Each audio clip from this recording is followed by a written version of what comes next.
প্রথম যে বিষয়টা আমি আপনাদের দৃষ্টি আকর্ষণ করতে চাই যে আল্লাহ রাব্বুল আলামিন আপনাদেরকে এই সমাজের বোঝা হিসেবে সৃষ্টি করেন নাই।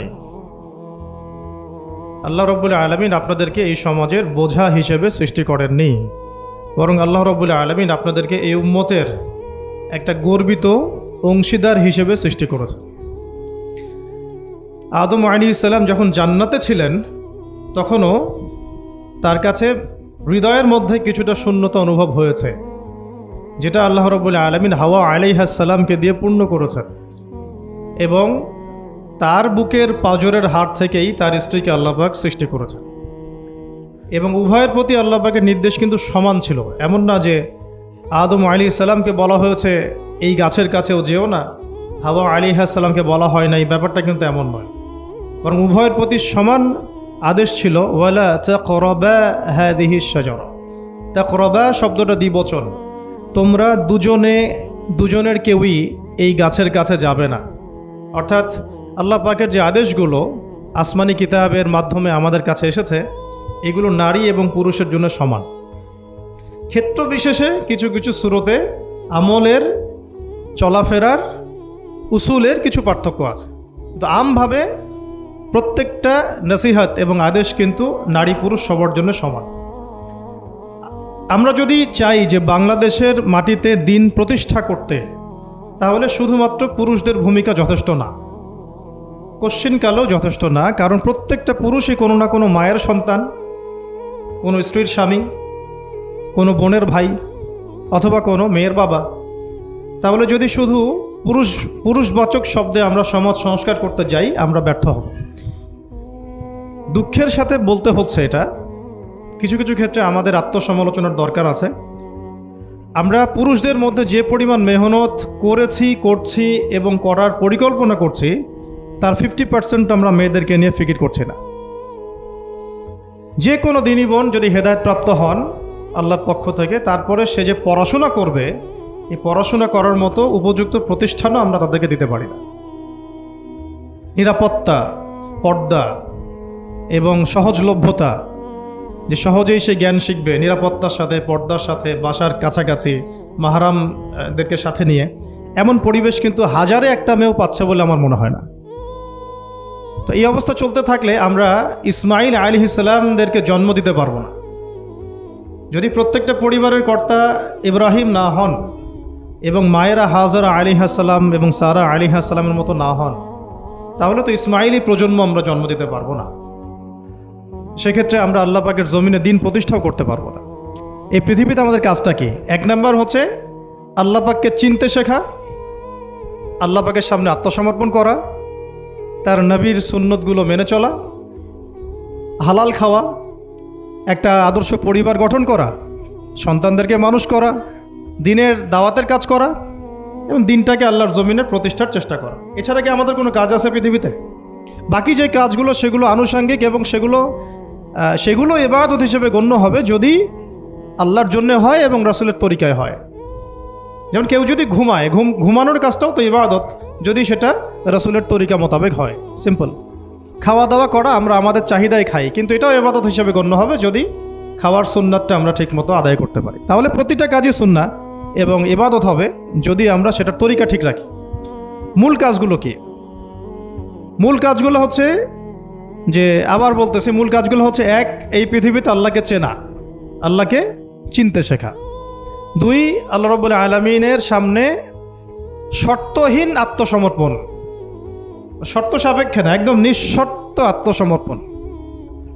তিন, আল্লাহ পাকের সমস্ত হুকুম আহকামগুলো মেনে চলা। চার, রাসূলুল্লাহ সাল্লাল্লাহু আলাইহি ওয়াসাল্লামের আদর্শ প্রত্যেকটা কাজে বাস্তবায়ন করা, সুন্নতের উপর থাকা। পাঁচ, হালাল খাওয়া। ছয়, আদর্শ পরিবার গড়ে তোলা। সাত, সন্তান প্রতিপালন। আট, সৎ কাজে আদেশ। নয়, অসৎ কাজে নিষেধ। 10, আল্লাহ পাকের এই জমিনের মধ্যে দিনটাকে প্রতিষ্ঠার চেষ্টা করা, যার যা সামর্থ্য আছে তাই দিয়ে। কেউ জান দিয়ে করবে, কেউ মাল দিয়ে করবে, কেউ কথা দিয়ে করবে, কেউ লিখনি দিয়ে করবে, কেউ প্রয়োজনে আল্লাহর পথে জিহাদ করবে, কেউ প্রয়োজনে শহীদ হবে। যার যেটা সুরত সে সেভাবে করবে। এছাড়া কি দুনিয়াতে আমাদের কোনো কাজ আছে? এই কাজগুলোর মধ্যে এই কাজগুলোকে যদি আমরা বাস্তবায়ন করতে পারি তাহলে দুনিয়াতেও সফল হব ইনশাআল্লাহ, পরকালেও জান্নাতে যাব ইনশাআল্লাহ। এই তো, এই কাজগুলো যদি আমরা বাস্তবায়ন করতে পারি দুনিয়াতেও সফল হব ইনশাআল্লাহ এবং পরকালেও জান্নাতে যাব ইনশাআল্লাহ। এক্ষেত্রে এই গন্তব্য হাসিল করার জন্যে যে কাজটা সবার আগে দরকার, এতক্ষণ যেগুলো বললাম, এই গন্তব্যটা হাসিল করার জন্য সবার আগে যে কাজটা দরকার সেটা হচ্ছে শরিয়াতের একটা ন্যূনতম জ্ঞান অর্জন করা। শরিয়াতের ন্যূনতম একটা জ্ঞান অর্জন করা। শরিয়াতের ন্যূনতম জ্ঞান বলতে আমি কি মিন করছি, কি বুঝাচ্ছি? আমি বোঝাচ্ছি কমপক্ষে আপনাকে বিশুদ্ধ করে কোরআন তেলাওয়াত করা শিখতে হবে, 1 নাম্বার। এর সাথে আপনাকে আরবি ভাষা কিছুটা হলেও শিখতে হবে যাতে আপনি কোরআনটা বুঝতে পারেন। 3 নাম্বার হচ্ছে হাদিস শাস্ত্র পড়ার যোগ্যতা আপনাকে অর্জন করতে হবে, মানে হাদিস পড়াশোনা করতে হবে। 4 নাম্বার নবী সাল্লাল্লাহু আলাইহি ওয়াসাল্লামের পবিত্র সিরাত অর্থাৎ জীবনী, এটা আপনাকে পড়তে হবে। মনে থাকবে তো? লিখে নেন। 5 নাম্বার হচ্ছে, 1 নাম্বার কি বলেছিলাম? বিশুদ্ধ কোরআন তিলাওয়াত। তারপরে বলেছি আরবি ভাষা শিক্ষা করা। তারপরে বলেছি হাদিস পাঠ। তারপরে বলেছি সিরাত পাঠ। 5 নাম্বার হচ্ছে আকীদা বিশুদ্ধ করা। আকীদা বিশুদ্ধ করা। আকীদার অনেক কিতাব আছে এবং আকীদার আর অনেক দার্সও আছে, এটা নিয়ে আমরা পরে আলোচনা করব ইনশাআল্লাহ। 6 নাম্বার হচ্ছে আপনার ইসলামের ইতিহাস পড়াশোনা করতে হবে, ইসলামের ইতিহাসটা পড়াশোনা করতে হবে। 7 নাম্বার হচ্ছে ইসলামিক অর্থনীতি পড়াশোনা করতে হবে, ইসলামী অর্থনীতির জ্ঞান রাখতে হবে। 8 নাম্বার ইসলামিক পারিবারিক জীবন ব্যবস্থার জ্ঞান অর্জন করতে হবে, ইসলামিক পারিবারিক জীবন ব্যবস্থার জ্ঞান অর্জন করতে হবে। 9 নাম্বার সন্তান প্রতিপালন কিভাবে করতে হয়, ইসলামিক প্যারেন্টিংয়ের জ্ঞান অর্জন করতে হবে। 10 নাম্বার হচ্ছে যে ফিকহের জ্ঞান অর্জন করা। ফিকহ মানে হচ্ছে তুলনামূলক যে মাসলা মাসাইলগুলো না জানলে আমরা আমল করতে পারবো না, এই মাসলা মাসাইলগুলো জেনে নেওয়া, যেটাকে আমরা বলি যে ফরজে আইনের জ্ঞান, ফরজে আইনের জ্ঞান। তাহলে এখানেও 10টা পয়েন্ট বের হয়ে আসলো, তাই না? তাহলে আমার সাথে একটু রিপিট করেন। প্রথমে বলেছি ইলম অর্জনের ক্ষেত্রে আপনাকে কোরআনের আগে কোরআন দিয়ে শুরু করতে হবে। মানে কোরআন যিনি তেলাওয়াত করতে পারেন না তিনি হতভাগা। মুসলিম পরিবারে জন্মগ্রহণ করেও যিনি কোরআন তেলাওয়াত করতে পারেন না, আমি মনে করি না এই পৃথিবীতে তার চেয়ে হতভাগা কেউ আছে, আমি মনে করি না। মানে কোরআনের সাথেই সম্পর্ক নাই, মানে আল্লাহর কিতাবই সে তেলাওয়াত করতে পারে না, তো সে এই পৃথিবীর সম্পদ নয় বরং বোঝা। আল্লাহ পাক আমাদের সবাইকে আল্লাহর কিতাব শেখার তৌফিক দান করে। একটা 1 নাম্বার, এখান থেকে শুরু হবে পড়াশোনা। আগেই একটা আদনান ভাইয়ের বই নিয়ে নিলাম, আগে একটা অমুক স্কলারের বই নিয়ে নিলাম, আগে একটা তমুক স্কলারের বই নিয়ে নিলাম, এভাবে পড়াশোনা শুরু করতে হয় না। পড়াশোনা শুরুটাই হবে আপনার কোরআন থেকে, সব বন্ধ, আগে কোরআন তেলাওয়াত থেকে শুরু করতে। তারপরে আপনি আরবি ভাষায় আসবেন, হাদিস পড়বেন, সিরাত পড়বেন, ইতিহাস পড়বেন, অর্থনীতি পড়বেন, আস্তে আস্তে পড়বেন। এভাবে ফিকহের জ্ঞান, আকীদার জ্ঞান, সন্তান প্রতিপালন, ইসলামিক এই জীবন ব্যবস্থা বা পারিবারিক জীবন ব্যবস্থার জ্ঞানগুলো অর্জন করা। তো ইনশাআল্লাহ আমরা এই জ্ঞানগুলো অর্জনের চেষ্টা করবো তো ইনশাআল্লাহ। এখন কঠিন প্রশ্ন হচ্ছে, এখন আমি তো বললাম একটা তাত্ত্বিক কথা বললাম, এখন আপনিও জানেন আমিও জানি, এইটা আপনি এখন কিভাবে করবেন, কিভাবে করবেন, সম্ভব কিনা আপনার পক্ষে? কারণ এখানে অনেকেই, বেশিরভাগই হয়তো বা জেনারেল ব্যাকগ্রাউন্ডের মানুষ, যারা অনার্সে পড়েছেন, মাস্টার্স পড়েছেন বা এখন ফ্যামিলি লাইফে আছেন, কেউ কখনোই মাদ্রাসার দুয়ারেও যেতে পারেন নাই। এখন যদি আপনি এগুলো শুরু করতে চান তাহলে আপনার সামনে অপশন কি? আসলে আপনি কি আবার শুরু থেকে মাদ্রাসায় ভর্তি হতে পারবেন? উত্তর হচ্ছে না। তাহলে সেকেন্ড অপশন হচ্ছে মাদ্রাসা ভিত্তিক যদি শর্ট কোর্স চালু করা হয়, সেই শর্ট কোর্সগুলো আপনাকে করতে হবে, এছাড়া তো কোনো অপশন নাই। 3 নম্বর আরও প্রশ্ন আসবে, এটা কি আপনি অফলাইনে সব জায়গায় মুভ করে করে করতে পারবেন? উত্তর হচ্ছে না। যদি আপনার অফলাইনে আপনার সামনে কোনো সুযোগ থাকে তাহলে তো ভালো, যে আপনার বাসার পাশে একটা মাদ্রাসা আছে বা আপনার এলাকাতে একটা সুন্দর মাদ্রাসা আছে, এটা থাকলে তো আলহামদুলিল্লাহ এবং ভালো, আমরা চাই সেটাই হোক, কিন্তু সবার ক্ষেত্রে এটা পসিবল হয়ে ওঠে না। এই কারণে অনলাইনের কোর্সগুলোর দিকেও একটু ফোকাস করতে পারেন, যাতে ঘরে বসে পর্দার সাথে আপনি কোর্সগুলো করতে পারেন। 4 নম্বর পয়েন্ট হচ্ছে, এই কোর্সগুলো করলেই আবার সব শেখা যায় না, কারণ অনলাইনের কোর্সগুলো তো আপেক্ষিক, এগুলো সব সামনাসামনি বসে তো পড়ানো হয় না, এই কারণে ইফেক্টটা আসে না। এই যে সামনে বসে লেকচার দিচ্ছে, এটার যে ইম্প্যাক্ট, এটা অনলাইন লেকচার শোনার ইম্প্যাক্টটা সেম না কখনোই। এই জন্যে আমরা সবসময় বলি যে ওস্তাদদের সামনে গিয়ে দার্স নেওয়া আর কি, এই সুযোগটা তো সবাই সব মেয়ে পাচ্ছেন না। এই জন্য আমরা আপনাদের প্রতি আহ্বান করব এবং আমরাও উদ্যোগ নেওয়ার চেষ্টা করব, যাতে প্রত্যেকটা বিভাগীয় শহরে, অ্যাটলিস্ট প্রত্যেকটা বিভাগীয় শহরে মেয়েদের জন্য একটা স্বনামধন্য একটা আদর্শ দিনী মার্কাজ প্রতিষ্ঠা করা যায়, যেখানে অফলাইনে আমাদের দিনী বোনরা এসে সপ্তাহে 2 দিন 3 দিন দিন শিখবেন, এতে ইনশাআল্লাহ 1 বছর অনলাইনে পড়ার চাইতে বেশি ফায়দা হবে ইনশাআল্লাহ। কিন্তু এই কাজটা আমার একার পক্ষে করা সম্ভব না, ওনার একার পক্ষে করা সম্ভব না। তো এটা আবার আমাদের সবাইকেই হাত লাগাতে হবে। আমার কাছে এত অর্থ সম্পদ নাই, আমার কাছে কোনো জায়গা জমিও নাই, থাকলে আমরা আল্লাহর রাস্তা ফি সাবিলিল্লাহ দিয়ে দিতাম। যাদের কাছে আছে তারা এগিয়ে আসেন, প্রতিষ্ঠান গড়ে তোলেন, প্রত্যেকটা এলাকায় এলাকায় একটা করে মেয়েদের মার্কাজ গড়ে তোলেন, টিচারদেরকে আমরা ট্রেন করে দিব ইনশাআল্লাহ, সিলেবাস আমরা দিয়ে দিব ইনশাআল্লাহ, মুআল্লিমা আমরা পাঠাবো ইনশাআল্লাহ। একটা এলাকার বোনদেরকে যেন বাইরে যেতে না হয়, সেই এলাকার মধ্যেই তারা 100 জন 50 জন বসে বসে দিন শিখবে। সম্ভব না এটা করা? অনেক আগেই সম্ভব ছিল এবং জরুরিও ছিল, কিন্তু আমরা অন্যদিকে বেশি ফোকাস করছি। মেয়েদেরকে সত্যি এখানে আমরা অবহেলার মধ্যেই রেখেছি। এখন আমার মেয়ে হয়েছে বলে আমি খুব কনসিয়াস যে আমি এখন মেয়ে নিয়ে কী করবো, আমার মেয়েকে আমি কীভাবে বড় করব। এখন তো আমি মেয়েকে পড়তে অন্য কোথাও পাঠাবো না, কারণ সিকিউরিটি কনসার্ন। আমি আমার মেয়েকে কোথাও মেসে থাকতে দিব না, সিকিউরিটি কনসার্ন, এবং আমাদের গায়রতের খেলাফ, ব্যক্তিত্বের খেলাফ। তাহলে আমার মেয়েকে পড়াশোনা করানোর জন্য আমাকেই প্রতিষ্ঠান গড়ে তুলতে হবে, এবং এমন প্রতিষ্ঠান যেখানে আমার মেয়ে দুনিয়াবি জ্ঞানও পাবে, পরকালের জ্ঞানও পাবে। এটা তো অ্যাভেলেবল না। তো অ্যাভেলেবল হবে কখন? যখন সবাই হাত লাগাবো। দেখেন, আমি একটা হাদিস মনে করে দিই আপনাদেরকে, এটা বলতে চাচ্ছিলাম না কিন্তু বলছি। নবী সাল্লাল্লাহু আলাইহি ওয়াসাল্লাম একদিন ঈদের খুতবা দিচ্ছিলেন, এবং ওই খুতবাতে তিনি বলেছিলেন যে, হে মুসলিম নারীগণ, আমি জাহান্নামে দেখে এসেছি যে তোমাদের সংখ্যা বেশি। মুসলিম নারীগণের সংখ্যা বেশি এটাও হাদিসের সঠিক ফাহাম না, মানে পুরো এই উম্মতের মধ্যে নারীদের একটা বড় অংশ জাহান্নামে যাবে এই উম্মতের মধ্যে। তো তোমরা বেশি বেশি সাদাকা করো, তোমরা বেশি বেশি সদকা করো, একটা খেজুরের টুকরা দান করে হলেও জাহান্নাম থেকে বাঁচো। তো এটা বলার পরে বেলাল রাদিয়াল্লাহু আনহু একদিক থেকে আরেক দিক হাঁটছিলেন, সাথে একটা কাপড় ছিল। নারীরা তাদের কেউ গলার হার, কানের দুল, হাতের মানে চুড়ি, এগুলো সোনার সব খুলে খুলে দান করছিলেন। মেয়েদেরকে সদাকার মধ্য দিয়ে জাহান্নাম থেকে বাঁচতে হবে, সদকা করার মধ্য দিয়ে মেয়েদেরকে জাহান্নাম থেকে বাঁচতে হবে। আজকে যদি আপনি একটা প্রতিষ্ঠান গড়ে দিয়ে যেতে পারেন, এটা যদি আরও 50 বছর সাস্টেইন করে, এই 50 বছর এখানে যত মানুষ দিন শিখবে, সমস্ত মানুষের ইলমের নেকি আপনি পাবেন। কিন্তু আমরা কিন্তু সবাই ব্যক্তি স্বার্থ নিয়ে চিন্তা করি, আর দুনিয়ার স্বার্থটাকে বেশি প্রাধান্য দেই। আমার 500 জায়গা আমি দিয়ে দিব, আপনি দিচ্ছেন না, বরং আপনি পরকালের জান্নাতের একটা জায়গা আপনি সার্টিফাইড করছেন। কে জানে, হয়তো এই ওসিলায় আপনার জান্নাতের ফয়সালা হয়ে যেতে পারে। কেউ 10% জমির মধ্যে একটা মসজিদ করেছে, হতে পারে এই মসজিদের ওসিলায় আল্লাহ পাক তাকে জান্নাত দিতেও পারেন।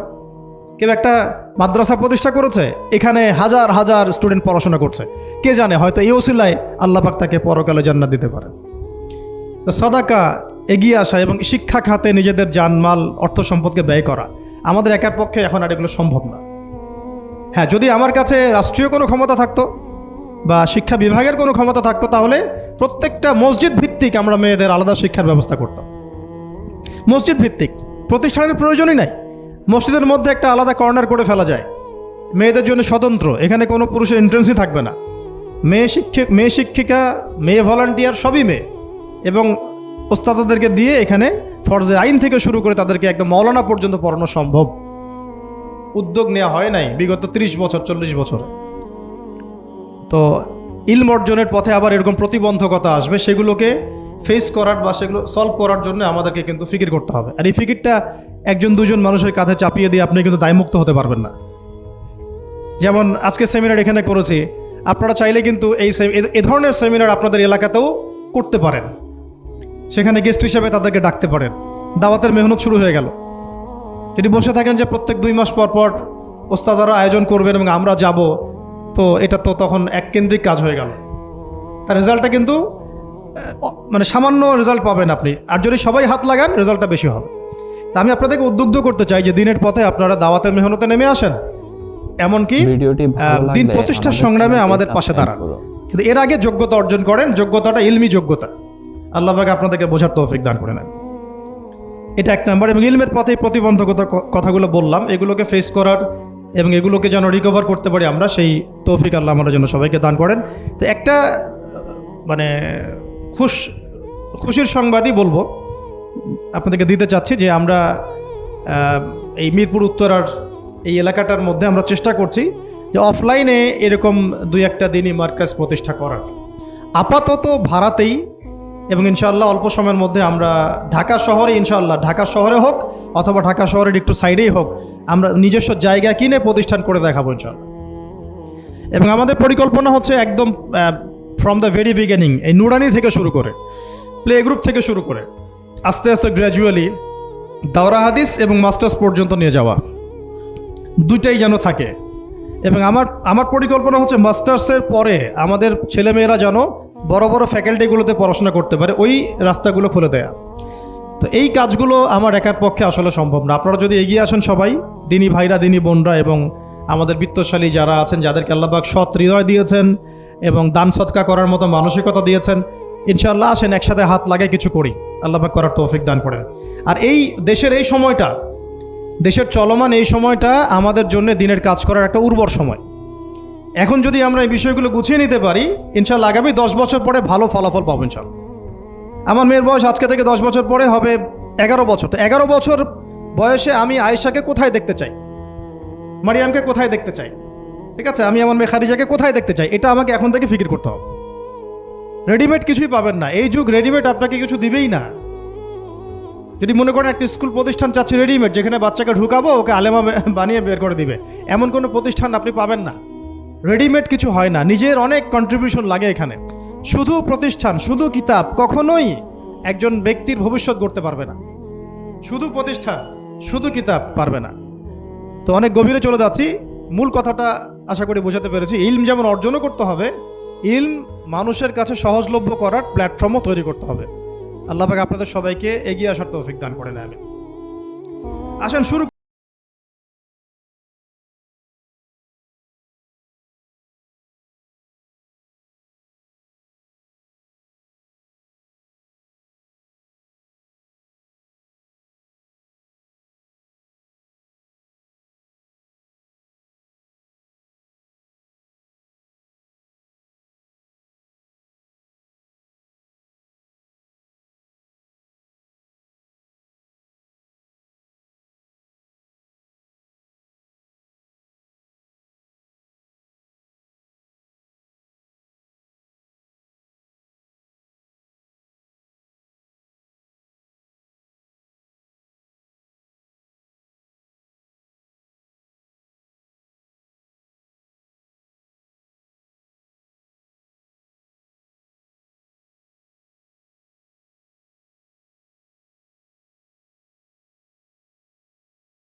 মহিলা বলে মনে হয় আমাদের কাছে, কিন্তু তিনি তার প্রতিবেশীর সাথে ঝগড়া করেন,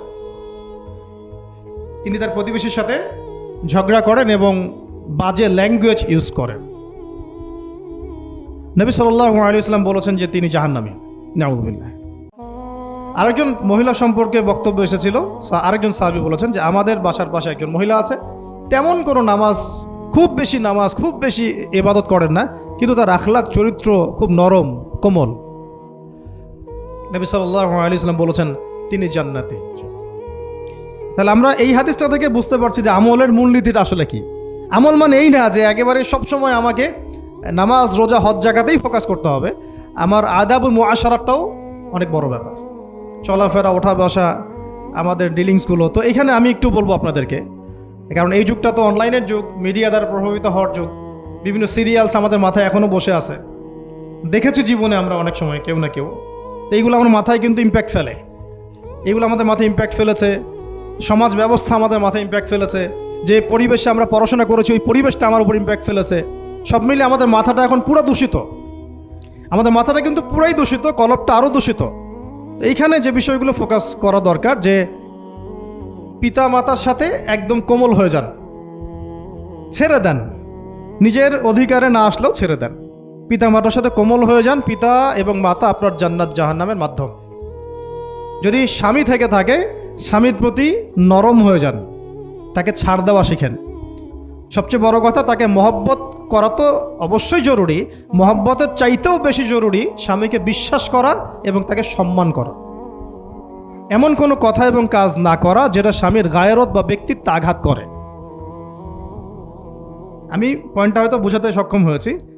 ভালোবাসা অনেক গুরুত্বপূর্ণ বিষয়, ঠিক আছে, কিন্তু ভালোবাসা শুধুমাত্র একমাত্র গুরুত্বপূর্ণ বিষয় নয়। আরও গুরুত্বপূর্ণ বিষয় হচ্ছে বিশ্বাস, সম্মান এবং আনুগত্য। বিশ্বাস, সম্মান এবং আনুগত্য। এখন বলতে পারেন যে আমার স্বামী আমাকে অন্যায় কাজে আদেশ করলে কি আমি আনুগত্য করব? কখনোই না। যখন স্বামী আপনাকে কোরআন সুন্নাহর দিকে আপনাকে ধাবিত করবেন, তখন আপনি তার আনুগত্য করতে বাধ্য, এবং এটা আপনার জান্নাতে যাওয়ার মাধ্যম বটে। এই হাদিসটা খুব ভালো করে মনে রাখতে হবে যে এই পৃথিবীতে কেউই আল্লাহ পাকের পরে সিজদা পাওয়ার যোগ্য না। এমনকি নবীদেরকেও আল্লাহ পাক সিজদা করতে বলেন নাই, কিন্তু সেই নবী আমাদেরকে কিন্তু বলেছিলেন যে যদি আল্লাহ পরে কাউকে আমি সিজদা করতে বলতাম, তাহলে আমি স্বামীদেরকে সিজদা করতে বলতাম। এটাকে তসলিমা নাসরিন স্টাইলে বুঝলে হবে না। ওরা এটাকে এভাবে নিবে যে ইসলাম মেয়েদেরকে দাসত্বের শৃঙ্খলা আবদ্ধ করতে চাচ্ছে, হ্যাঁ, আত্মস্বাধীনতা দিবে না ইত্যাদি। আমরা দেখব পরকালে আমি জান্নাতে যেতে পারছি কিনা। আল্লাহ পাকের হুকুমের চাইতে আমার কাছে কোনো যুক্তি বড় নয়। আল্লাহ পাকের হুকুমের চাইতে আমার কাছে কোনো যুক্তি, বিজ্ঞান, প্রযুক্তি এগুলো বড় মানদণ্ড নয়। শুধুমাত্র স্বামীর আনুগত্য, বিশ্বাস, সম্মানের বদৌলতে দেখা যায় যে পুরোটা জীবন এই বেচারা আপনার জন্য ঢেলে দিবেন ইনশাআল্লাহ। আর এই জায়গায় যদি দেখা যায় ঘাটতি থাকে, তখন কোনো কোনো ক্ষেত্রে ভালোবাসা যথেষ্ট হয়ে ওঠে না। এবং আপনারা জানেন এই শহরে ডিভোর্সের সংখ্যা দিন দিন বাড়ছে। কেন? এইগুলো মেজর কারণ আছে। হ্যাঁ, আমি বলছি না যে সব ছেলেই একেবারে পারফেক্ট, কখনোই না। ছেলেরাও যেমন সাহাবী না, মেয়েরাও সেরকম মহিলা সাহাবী না। কিন্তু সবর, আনুগত্য, নরম কোমলতার কোনো বিকল্প নাই। উভয় পক্ষের জন্যই নসিহতগুলো আর কি, স্বামীর জন্য এবং স্ত্রীর জন্য। আরেকটা বিষয় হচ্ছে যে স্বামীর পরিবার নিয়ে খোঁটা না দেওয়া, স্বামীর যে বাবা মা ভাই বোন এই ব্যাপারগুলো নিয়ে খোঁটা দেওয়া না দেওয়া বা খোঁচাখুচি না করা, এবং তার যে অবদান আপনার প্রতি এটাকে অস্বীকার না করা, কুফরি না করা। একটা হাদিসের মধ্যে নবী সাল্লাল্লাহু আলাইহি ওয়াসাল্লাম কিন্তু বলেছেন যে বেশিরভাগ নারীর জাহান্নামে যাওয়ার কারণ কি? সাহাবীরা জিজ্ঞাসা করেছিলেন, তিনি বলেছেন তারা কুফরি করে। কি কুফরি করে? তারা কি আল্লাহর সাথে কুফরি করে? নবীজি বলেছেন না, বরং তারা সারা জীবন স্বামীর যে দিয়ে যাওয়া যে স্যাক্রিফাইস বা অধিকার, এটাকে হঠাৎ করে অস্বীকার করে বসে, হঠাৎ কোনো একদিন অস্বীকার করে বসে। এটার কারণে দেখা যায় আল্লাহ পাক নারাজ হয়ে যান। আল্লাহ রাব্বুল আলামিন তো একজন ব্যভিচারী নারীকেও জান্নাত দিয়েছেন মাত্র কুকুরকে পানি পান করানোর কারণে। ভিডিওটি ভালো লাগলে আবার একজন নারীকে বিড়াল বেঁধে রেখে কষ্ট দেওয়ার কারণে জাহান্নামে দিয়েছেন। তো জবান এমনই একটা কঠিন জিনিস, যেটাকে নিয়ন্ত্রণে না রাখলে আমাদের জন্য ক্ষতি হবে। আল্লাহ পাক আমাকে আপনাদের সবাইকে জবান হেফাজতে রাখার তৌফিক দান করে দেন। আর কিছু বিষয় হচ্ছে, কিছু শাসন সমাজে থাকে, মানে পরিবারের মধ্যে থাকে। এই শাসনগুলো কখনোই মেয়েদেরকে বিপথে নিয়ে যাওয়ার জন্য নয়, বরং যে আপনাকে মহব্বত করবে সেই আপনাকে শাসন করবে। যে আপনাকে মহব্বত করে সেই কিন্তু আপনাকে শাসন করবে। যার আপনার ব্যাপারে কোনো কেয়ার নাই সে কিন্তু আপনাকে শাসন করতে আসবে না। আপনি কোথায় যান তার তো কোনো যায় আসবে না। আর যে আপনাকে চাইবে, জোর করে টেনে নিয়ে আসতে চাইবে জান্নাতের পথে, সে কিন্তু আপনার উপর মাঝে মাঝে শাসন করতে পারে। ওই অধিকারটুকু দিতে হবে।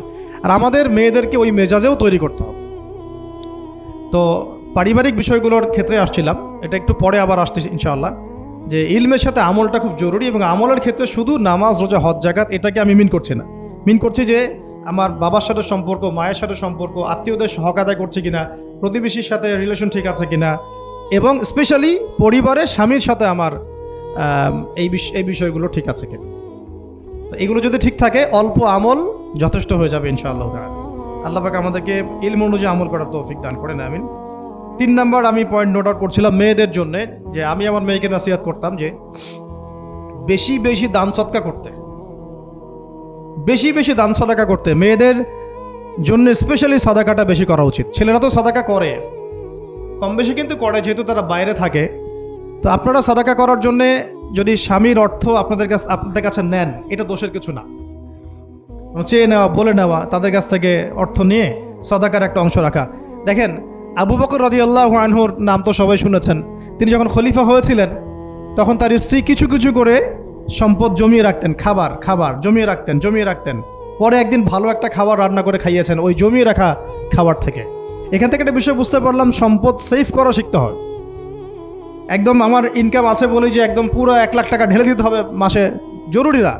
10,000 টাকা করে সেভ করার চেষ্টা করেন, হয়তো এই 10,000 টাকা একটা পরিবারের ভরণ পোষণের জন্য যথেষ্ট হয়ে যাবে। ওই সেভ করা টাকাটা যদি আমি কালকে দান করে দিই আল্লাহর রাস্তায় বা অন্য কোনো মানুষকে, তার 1 মাসের খরচ হয়ে যাবে, বিশাল একটা উপকার হবে। আমরা কিন্তু কিছু টাকা পাইলেই কসমেটিক্স, নতুন জুয়েলারি, ঠিক আছে, নতুন কি আসলো বাজারে, নতুন কসমেটিক্স আর কি, তো এইগুলোর দিকে বেশি ফোকাস করি। তো এখান থেকে টাকা একটু জমিয়ে আমরা যদি আল্লাহর পথে ব্যয় করার চিন্তা করি, পরিবারে বরকত আসবে। এই জন্য সম্পদকে মূল্যায়ন করা, রিজিক আল্লাহ পাক দিয়েছেন বলেই সব যে ঢেলে দিতে হবে, এটা ভালো না, এই কাজটা ঠিক না।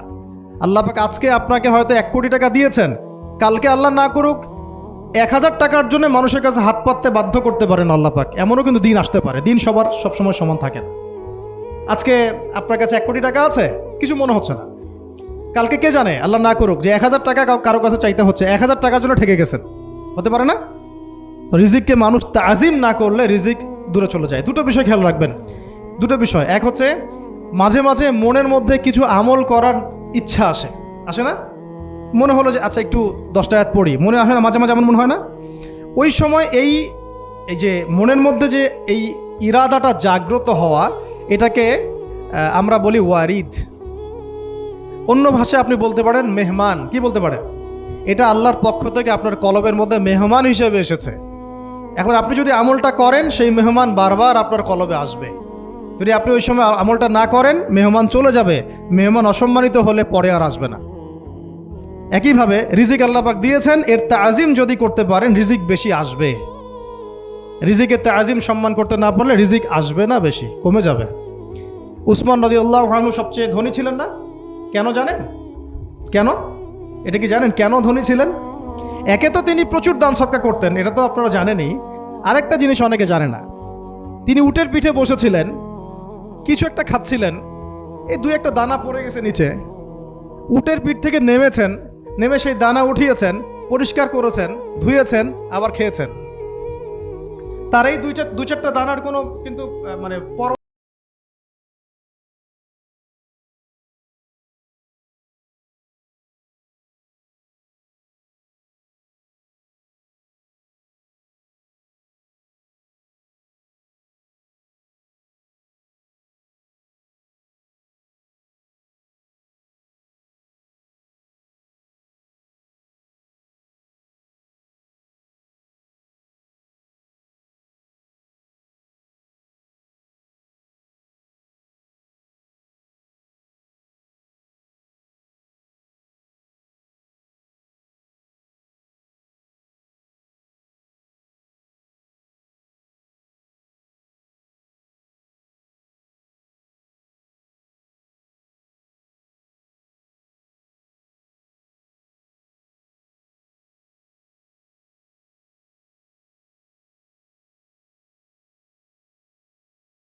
শেষ করে নেন। ভিডিওটি তুলনামূলক ভালো পড়াশোনা লাগলে শেষ করতে 18 আমাদের থেকে 20 বছর চ্যানেলটি বেশি লাগে না। সাবস্ক্রাইব করুন। যদি আপনি শুরু থেকে শুরু করেন, একদম 18 থেকে 20 বছর হতে হতে আপনার পড়াশোনা মোটামুটি শেষ হয়ে যাবে।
অবশ্যই ঐচ্ছিক, কেউ চাইলে করতে পারে, কেউ চাইলে নাও করতে পারে, সবার উপর এটা ফরজ না, কখনোই না। এবং এটাকে আমরা বড় বড় স্কেলে এটাই সুন্নত এটাও বলতে পারবো না। ওইটা একটা নির্দিষ্ট প্রেক্ষাপটে অ্যাপ্লাই করার বিষয় ছিল। যেমন উহুদের যুদ্ধ হয়ে গেছে, অনেক মেয়ে এতিম হয়ে গেছে, এখন এই মেয়েগুলোর দায়িত্ব কে নিবে? বহু বিবাহের ব্যাপারটাতে আসলো তখন সূরা নিসার আয়াত যে তোমরা এখন পছন্দ হলে মাসনা সুলাসা রুবা করতে পারো। এটা কাউকে ফরজ করা হয় নাই, কারোর উপরে ফরজ করা হয় নাই, যার সামর্থ্য আছে তোমরা করতে পারো। খালাস, ওই মেয়েগুলোর দায়িত্ব নিয়ে নেওয়া হলো রাষ্ট্রীয়ভাবে, এবং তারা সম্ভ্রম পেল, সম্মান পেল, গার্ডিয়ানশিপ পেল, তাদের সমস্ত অধিকার ফিরে পেল। এটা ইসলামের একটা বিধান আছে। একেবারে এটাকে বাদ দিয়ে এটাকে অস্বীকার করা, কুফরি করলে কিন্তু কোরআনের সাথে আপনার কুফরি হয়ে যাবে। আপনার নিজস্ব রুচিবোধ থাকতে পারে যে আমি এটাকে পছন্দ করি না, সেটা আপনার ডিসিশন, এটা কোনো সমস্যার কিছু নেই। এমনকি ইসলাম আপনাদেরকে বলেছে যে মেয়ের অনুমতি ছাড়া তাকে বিয়েও দেওয়া যাবে না। সবার নিজস্ব জায়গা থাকতে পারে, কিন্তু ইসলামের প্রত্যেকটা বিধানকে মাথায় রাখা, যেটা ইসলামের একটা অংশ। না হলে আমরা অনেক